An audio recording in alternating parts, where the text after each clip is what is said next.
지금부터 원조 1타 강사에게 직접 현실을 물어보겠습니다.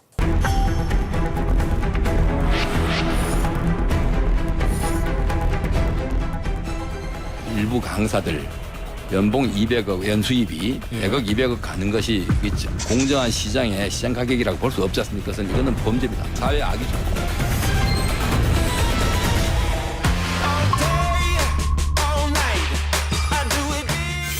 공부는 이렇게 하는 거야.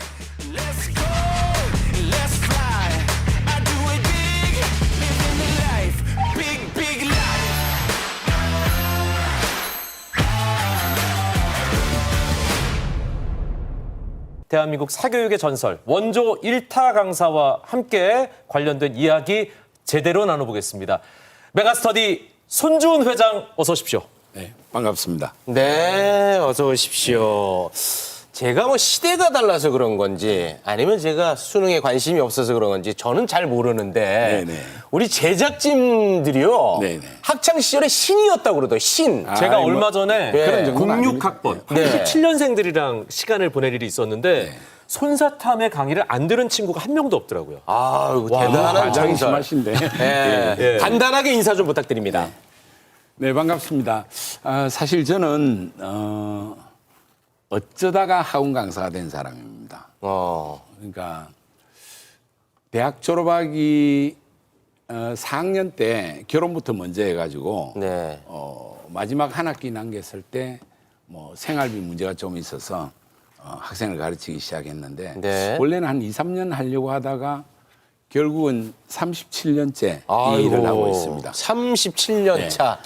그렇게 하면서 2000년에 메가스타디라는 온라인 강의를 세계 최초로 사실 저희가 상용화했습니다. 아, 지금 보편화되어 있는 인터넷 강의가 예, 예. 최초로 예. 만들어진 겁니까? 인강 창시자. 그렇게 해서 이제 지금은 뭐 저희가 초중고뿐만 아니라 평생교육까지 해서 전체 한 10개 정도의 계열사를 가지고 있는 직원이 한 2,300명. 아이고. 강사가 한 1,700명 정도 됩니다. 아유, 부자시군요. 아이, 아닙니다. 대기업인데 사실 킬러 문항 또 1타 강사 뭔가 이 사교육 카르텔. 사교육 카르텔 운동권과의 연계 네. 여러 가지 좀 복잡한 상황에서 손주은 회장 여기 앉으시기까지 좀 고민이 좀 크셨을 것 같거든요. 네. 그 작금에 벌어지는 일을 보고 제가 좀 안타까운 마음으로 사실 나왔어요.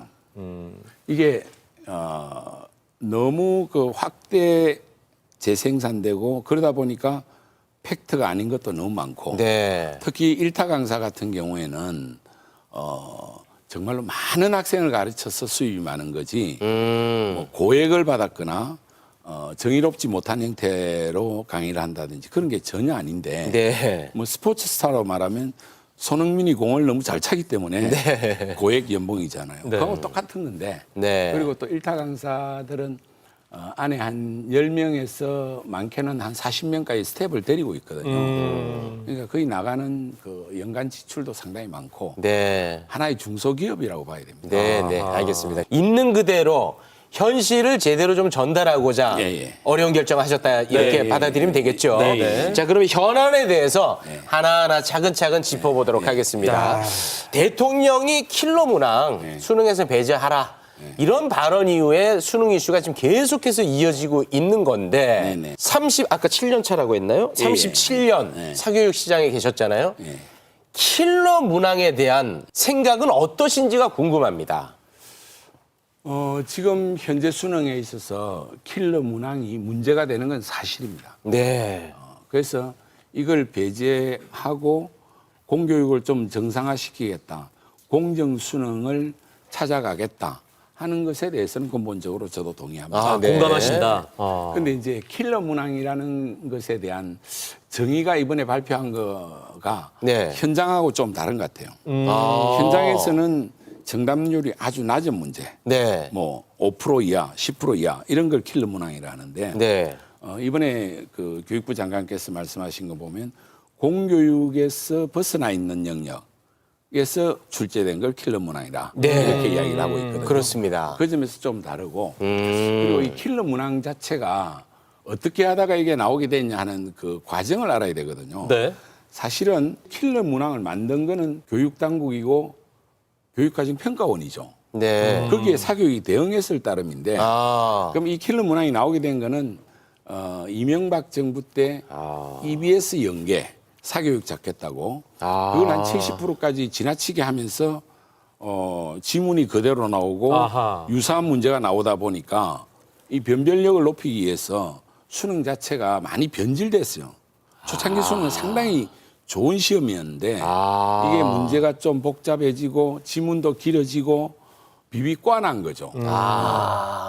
그러는 과정에서 이제 정규 분포를 만들려고 하다 보니까 아주 어려운 문제가 요즘 뭐 킬러 문항은 한 5, 6년 전에 비해서는 훨씬 쉽습니다. 예전에는 수학 30번 같은 문제는 몇백 명도 못 맞추는 그런 문제가 나왔거든요. 네. 이제 EBS 연계가 킬러 문항이 나오게 된 그 첫 번째 이유고 또 2018년에 또 사교육 잡겠다고 문재인 정부 때 네.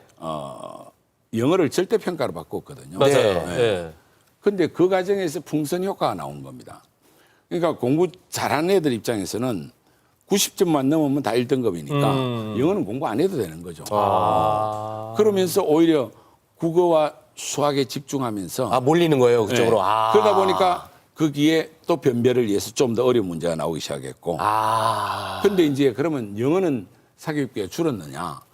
한 2, 3년 잠깐 줄다가 다시 원위치 됐어요. 그래요? 왜 그러냐면 90점에서 한 개 1점 더 틀려서 89점이면 2등급이 돼버리잖아요. 네. 그럼 점차가 상당히 나거든요. 그렇겠죠. 그럼 그 언저리에 있는 애들은 영어도 무시할 수 없다. 이렇게 하다 보니까 영어 시장도 그대로 유지되고. 그래요? 그래서 이 정책이라는 게 정책을 결정하는 사람의 생각대로 현실은 돌아가지 않을 수 있는 여러 요건들이 있습니다. 네. 그래서 킬러 문항이 EBS 연계, 그다음에 2018년에 수능 절대평가 영어 과목? 그 영어에 그것 때문에 나왔고 최상위권 학생들을 중심으로 하는 사교육 유발 효과가 좀 나타난 것도 사실입니다. 그것도 네, 이제 네, 사실 일정 부분 맞고. 그래서 이번에 그 문제를 핀셋으로 드러내고 공교육 범위 안에서 출제하겠다 네. 하는 정책은 방향성은 이제 동의하시는군요. 전체적으로 동의한다. 몰랐는데 교육 당국에서 킬러 문항을 만들어냈고 사교육 시장은 거기에 대응했을 뿐인데 지금 이야기는 근데 이게 이제 바뀌어서 이야기가 되고 있다. 마치 이게 사교육이 만들어낸 것처럼 오해를 할 수도 있고. 네.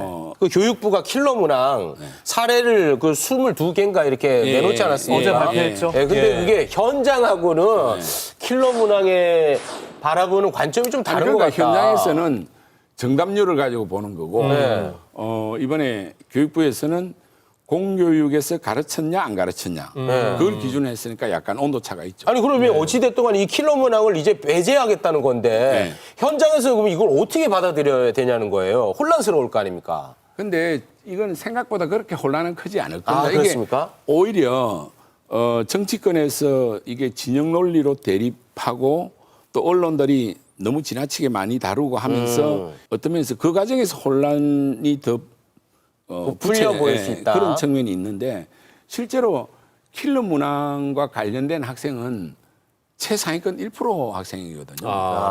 다수의 학생의 입장에서 보면 사실 이게 배제되고 공교육 범위 안에서 출제가 된다고 하면 네. 사실은 다수의 학생들한테는 올해 수능이 기회가 될 수도 있죠. 자기가 열심히 하면 네. 도저히 도달할 수 없었던 만점 가능하니까. 네.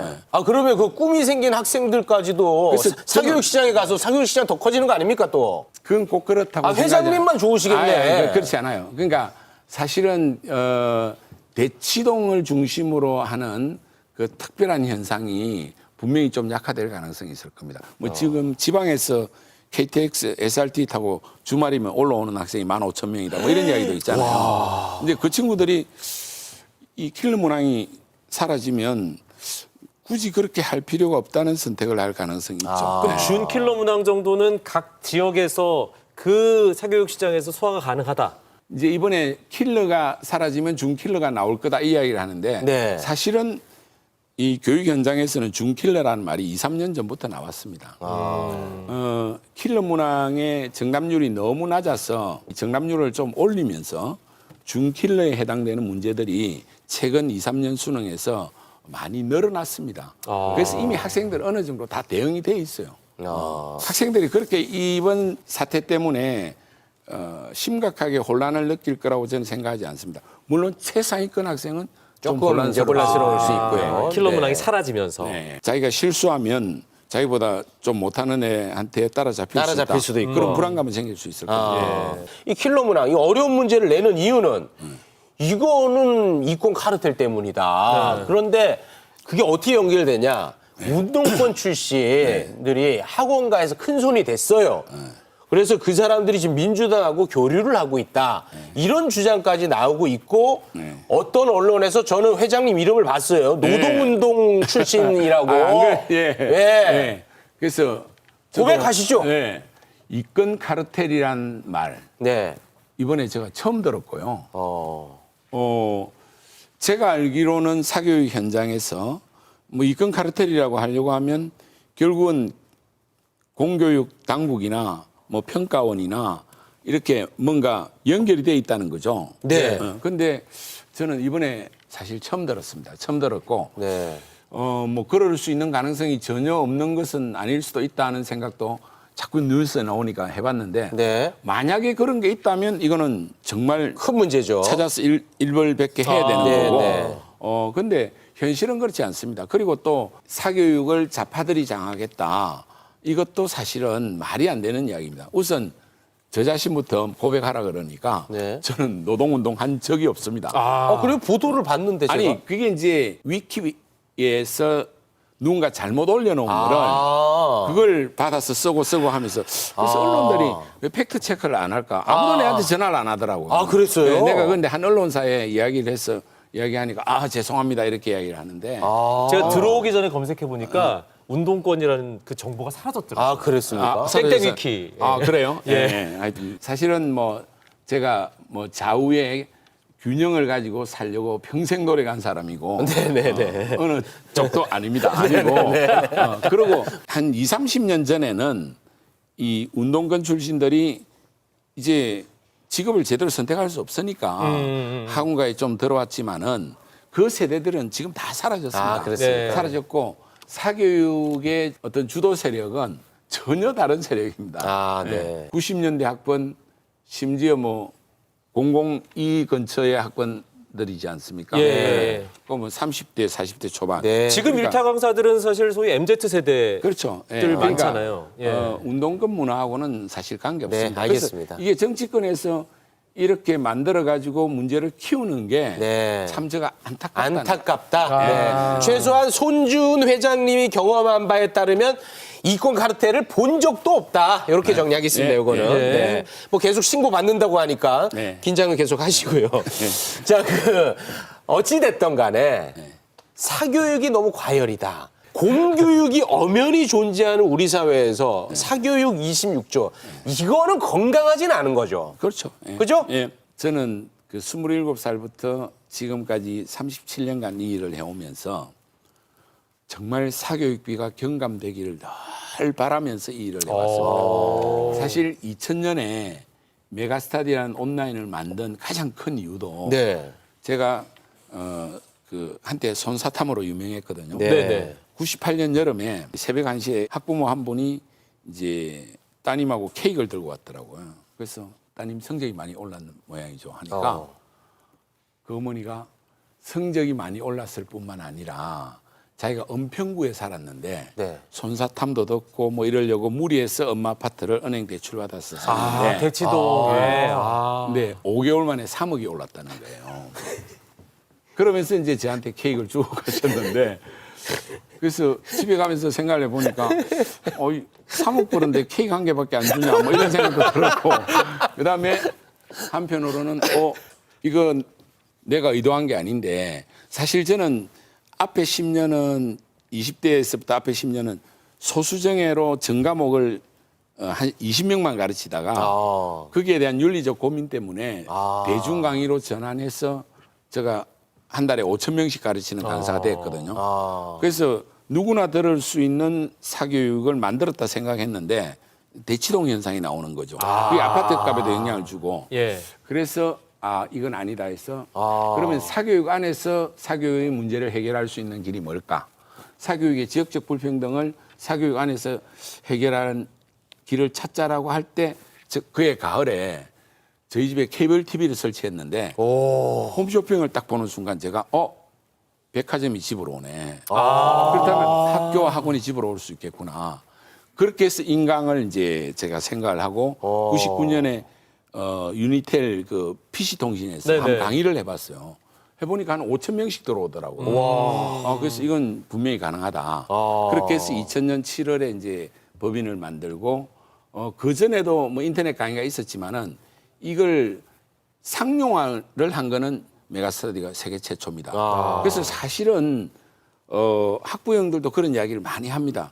인터넷 강의나 이런 거는 사교육 안에서 사교육비를 상당히 절감한 거다. 그러면서 끊임없이 저는 사교육비를 줄여야 된다, 사교육이 약화될 거다 이런 이야기를 너무 많이 했기 때문에 네. 사실 저희 회사 인트라넷에는 어떤 이야기가 우리 직원이 딱 써놨냐면 이것도 한 15년 된 것 같은데 우리 회장님은 군수공장 공장장인데 반전주의자다 이렇게 올려놨더라고요. 그래서 제가 사교육에 대해서 상당히 비판적인 그 문제 제기를 많이 하거든요. 네네. 그러니까 모든 사교육을 똑같이 도매금으로 보는 거는 문제가 있다. 저는 그런 생각이 듭니다. 네.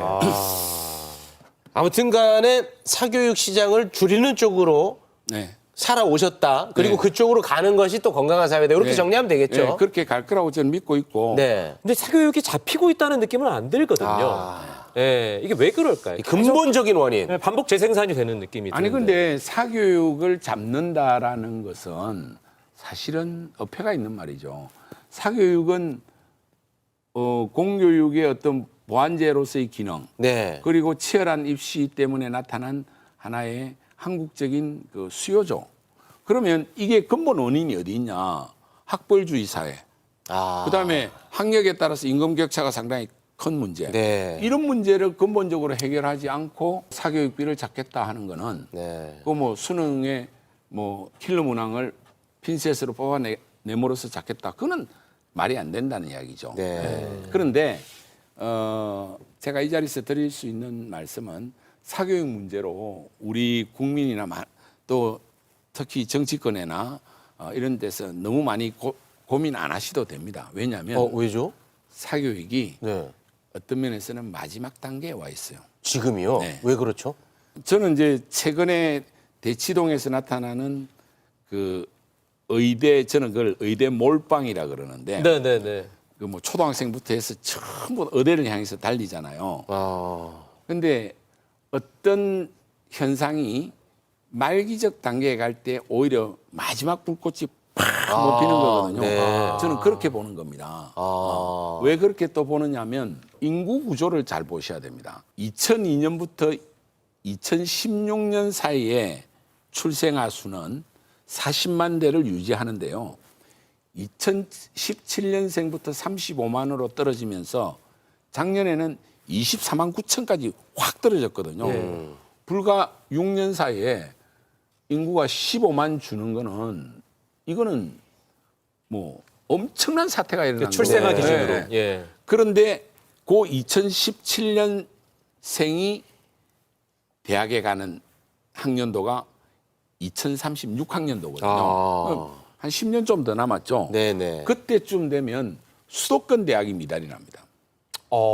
지금 대학 정원이 그대로 유지된다고 전제할 때 7등급, 8등급만 해도 인서울이 충분히 되면 그렇게 대학 들어가는데 많은 투자를 할 이유가 없잖아요. 이제는 좀 그러면 바뀔 것이다. 그러니까 사교육에 그 들어가는 소수의 비용도. 메디칼 네. 쪽만 남아있지 네. 전체적인 사교육 시장은 초저출산 때문에 지는 분명히 약화될 시장이다. 수밖에 없다. 네, 알겠습니다.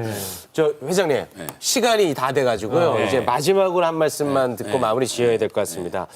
성공한 분이라 그런지 이야기가 잘 들리네요. 네, 끝으로 네. 우리 힘들어하고 있는 네. 학부모님들, 네. 수험생분들에게 짧게 한마디 조언해 주시면서 마무리 짓겠습니다. 네, 이번에 그 킬러 문항 배제되는 거 사실 전체 학생의 입장에서 볼 때는 오히려 기회가 될 수 있습니다. 그래서 학생 여러분이나 학부모님들 너무 걱정하시지 말고 잘 대응했어서 수능 대박 나시길 바라고, 자, 이걸 위해서 제가 교육당국에 부탁드리고 싶은 거는 9월 모의고사에서 공정 수능의 모델이 나오겠죠. 네. 근데 그러시지 말고 7월, 8월에 빨리 그 모형을 좀 공개해 주셔가지고 이것 때문에 일어나는 혼란을 줄여주면 좋겠다. 왜냐하면 수능을 처음 도입할 때는 1차부터 7차까지 실험평가를 아주 여러 번 봤습니다. 그런 것처럼 이번에 공정수능이 뭐다 하는 거를 조금 더 예를 쓰셔가지고 보여주시고 네. 우리 학생과 학부형들은 좀 넉넉한 네. 마음으로 대응하시면 알겠습니다. 이거는 큰 문제가 아닐 거라고 네. 생각합니다. 예. 시간이 너무 많이 지났네요. 손주은 회장님 고맙습니다. 고맙습니다. 네, 감사합니다. 뭐가 그렇게 어렵습니까? 그런데 왜 아까 실적시라고 답변하는데 영원한 밀빵 당원입니다.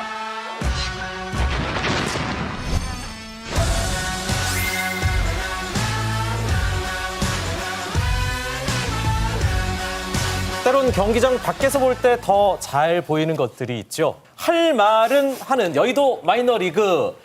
김재원 국민의힘 최고위원, 이현주 전 국민의힘 의원 나오셨고요. 정봉주 전 더불어민주당 의원, 박원석 전 정의당 의원도 함께합니다. 반갑습니다. 어서 오십시오. 네. 여의도 마이너리그. 김재원 최고위원님, 오랜만에 뵙습니다. 어렵게 메이저리그에 들어가나 싶었는데 아이고 퇴장당하셨습니다. 아니 뭐 지금도 메이저리그예요. 리그상으로는. 근데 지금 크게 부상당하셔가지고 자숙 중이에요, 모두가? 자숙은 많이 끝났어요. 네네. 밝게 하셔도 됩니다. 네네. 나 자숙 모든가 해가지고요. 네, 알겠습니다. 아니 근데 징계를 당하셨는데 얼마 전에 징계 당하기 전에 뵀을 때보다 살도 빠지시고 얼굴이 좋아요. 좋습니까? 혈색도 좋고 네. 마음이 편하신 것 같아요. 네, 놀리시는 거 아니죠? 아니 진짜로. 네, 알겠습니다. 자, 여기 유력한 네 분이 나와 계시니까 요거 좀 여쭤보도록 하겠습니다. 아무래도 방통위원장의 이동관 특보를 임명할 것 같아요. 이번 주 안으로? 예, 보도상으로는 뭐 29일 얘기가 나오고 있는데 사실 굉장히 뭐 시끄럽지 않았습니까? 이 강행한다고 봐야 될까요? 오늘도 뭐 언론에 뭐 단독 보도도 나오고 했는데 개의치 않고 강행할 것 같고요. 오히려 MB 정부 때 방송 장악과 관련된 이동관 특보의 행적 이런 게 구체적으로 밝혀지면 더 적임이다 이렇게 생각을 할 것 같아요. 아니 왜냐하면 그거 하려고 지금 정상화라는 미명하에 다시 공영방송 개입하고 방송 장악하려고 누군가를 불러오는 건데 어이구 과거 이렇게 잘했었구나. 그러면 또 불러다가 해야지 이럴 것 같아요. 풍자가 아니라 진짜 그렇게 보신다는 겁니까? 진짜 그렇게 봅니다 저는. 저도 할 것 같은데요. 왜냐하면 지금까지 그래 왔잖아요. 자, 화면을 일단 보시면 당시 국정원이 작성한 인적 쇄신 방안 문건을 보실 수 있습니다. 여기서 보면 이제 좌편향 간부는 반드시 퇴출시키고 좌파 세력의 재기 음모를 분쇄한다라고 써 있고요. 이동관 전 수석은 이런 문건을 요청하거나 보고받은 적 없다면서 부인을 해왔는데 여기에 배치되는 문건이 또 하나 공개됐습니다. 오늘 경향신문이 입수한 검찰 수사 기록입니다. 국정원 관계자가 청와대 홍보수석실 요청으로 이 문건을 만들었다고 증언한 내용인데요. 이 문건대로 KBS의 일부 간부 보직이 변경됐다라고 나와 있습니다. 와, 이 청와대가 KBS 인사에 개입한 것 아니냐. 와, 이거 참 놀라웠는데 어떻게 보셨습니까? 정봉주 의원님. 그리고 지금 이동관 임명 강행하면 당장은 언론을 장악할 수 있을 것처럼 보이지만 지금 언론사 시스템이 언론사를 이렇게 저렇게 쥐락펴락 할 수 없는 구조가 돼 있어요. 근데도 이걸 밀어붙일 것 같습니다. 결국 이거에 대한 책임은 고스란히 윤석열 대통령이 지게 될 것이다. 네. 이렇게 보입니다. 이 정치적으로 굉장히 좀 리스크가 있어 보이는데 국민의힘 최고위원 아니겠습니까? 이동관 특보의 임명 강행 분위기 여기에 대해서는 좀 반대하는 입장이시겠죠? 과거와 달리 이렇게 대통령실에서 개입해서 뭐 KBS의 인사에 영향을 미친다든가 뭐 그러기는 되게 어려울 거라고 봐요. 물론 뭐 최욱 선생 정도는 또 어떻게 해볼 수 있겠지만 제 얘기가 나오고 있습니까? 이게 MBC든 KBS든 많은 분들의 인적 구성이 확고해져 있기 때문에 사장 한 분을 바꾸는다고 해서 밑에까지 달라질 리도 없는 것이고 네. 방통위원장이 그렇게 개입을 해서 방송에 영향을 미친다는 것 자체도 저는 뭐 그렇게 가능하지 않으리라고 봐요. 네. 최욱 선생님 계속하실 거잖아요. 근데 방송 환경이 달라졌고 또 방송사 내부의 시스템이 달라졌기 때문에 방통위원장으로 누가 오든 실제 공영방송의 독립성이나 이런 데 영향을 못 줄 거다. 그러니까 이동관이 와도 상관없다. 이런 논리신데요. 애초부터 이분은 자격이 없는 분이에요. 바로 직전 지금 방통위원장인 한상혁 위원장을 그 면직시킨 사유가 뭐냐면 TV조선 재승인 점수가 조작된 걸 알았지만 아무 대응을 안 했다. 네. 국가공무원법의 중대 위반 사항이 있다. 네. 이렇게 지금 그 면직을 시킨 거거든요. 자, 그러면은 경향신문이 오늘 단독 보도한 KBS 인사 문제에 좌파 성향 방송인들 골라내라고 국정원에다가 보고서를 요구하고 그거 받아가지고 실제 영향을 미쳐서 그런 분들이 인사가 됐다는 거 아닙니까? 이건 국가공무원법의 중대한 위반이 아닌가요? 네. 그러니까 본인은 부인하고 있습니다. 국가공무원법에 중대한 위반이 있다고 직전 방송위원장을 면직까지 시켰는데 네. 그분이 재판에서 확정돼가지고 면직이 된 게 아닙니다. 일단 면직을 시키고 본 거예요. 근데 과거에 국정원 직원들에 의해서 그런 진술이 나온 사람을 네. 그 자리에 앉히는 것 자체가 원천적으로 말이 안 되는 거죠. 그 당시에 그 이동관 홍보수석이 어떤 일을 했는지에 대해서 전혀 밝혀진 게 없잖아요. 지금 말하는 것은 뭐 문건 한두 개가 나왔다는 건데 재판 기록이 나오지 않습니까? 네. 그 수사 기록에. 문건 자체가 재판에서 그 문건이 등장했다 하더라도 당시에 이 문제 때문에 홍보수석이 처벌받은 게 아니잖아요. 네. 근데 지금 와서 수사조차 안 받았습니다. 문건 몇 개 가지고 네. 그것도 문건과 다른 내용의 문건도 많을 거예요. 네. 그런데 그것만 드러내서 이런 사람이니까 방통위원장이 안 된다 하는 것은 저는 뭐 논리적이든 뭐 모든 법적이든 모든 문제에서 좀 짧게 아닌 것 같아요. 알겠습니다. 그냥 문건 아니고요. 검찰에서 참고인 수사를 받은 국정원 직원들의 그 네. 참고인 수사 기록이고요. 맞습니다. 네. 지금 한상혁 위원장도 무슨 재판 통해 가지고 확정된 게 아니잖아요. 네. 근데 국가공무원법 위반했다고 잘랐으면 그런데 지금 여기서 그 정도 이야기는 수사 기록이 나왔으면 그런 분을 임명하면 안 되죠. 한상혁 방통위원장은 아예 방송사 하나를 심사에 개입해서 재승인을 못하게 만들려고 한 사람이잖아요. 그거 뭐 재판 결과가 나온 건 어쨌든, 아니니까. 네. 어쨌든 그런 상황이라고 본다면 이것은 상황이 다른 오늘 할 게 아니, 많은데. 이 문제뿐만 아니라 예. 방통위 설치법에 보면 어떻게 되어 있냐면요. 합의제 행정기관이라고 되어 있어요. 그래서 이 기관은 세 가지 성격을 항상 지켜야 되는데 객관성이 있어야 됩니다. 네. 그다음 독립성이 있어야 되고 중립성이 있어야 되기 때문에 이 사람 대통령 특보거든요. 이 사람이 어떻게 중립적이고 독립적이고 객관적입니까? 대상 자체가 안 돼요. 네. 이 문건들을 보면 좀 의심은 가죠.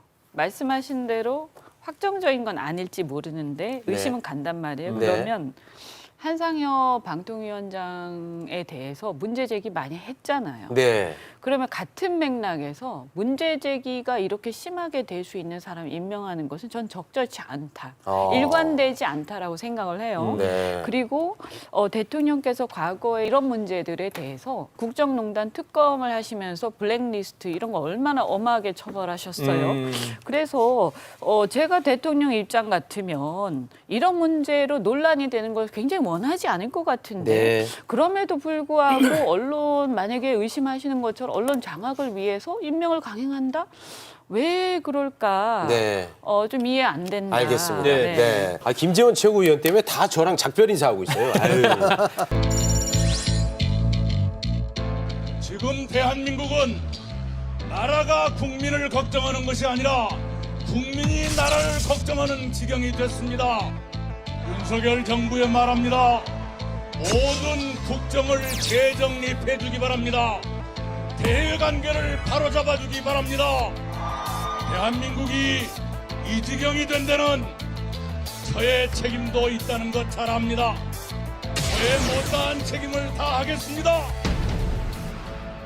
대한민국이 이 지경이 된 데는 내 책임도 있다. 지금부터 못다한 책임을 다하겠다. 뭔가를 하겠다. 그렇죠. 이 정계 복귀 어떤 그런 느낌으로 보여지는데.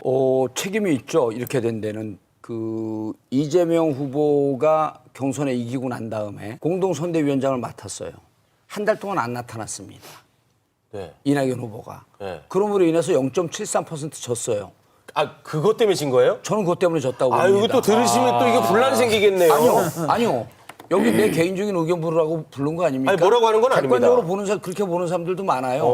근데 0.73% 24만 7천 명. 각 의원들이 한 지역에서 1,000명씩만 끌면 이기는 숫자예요.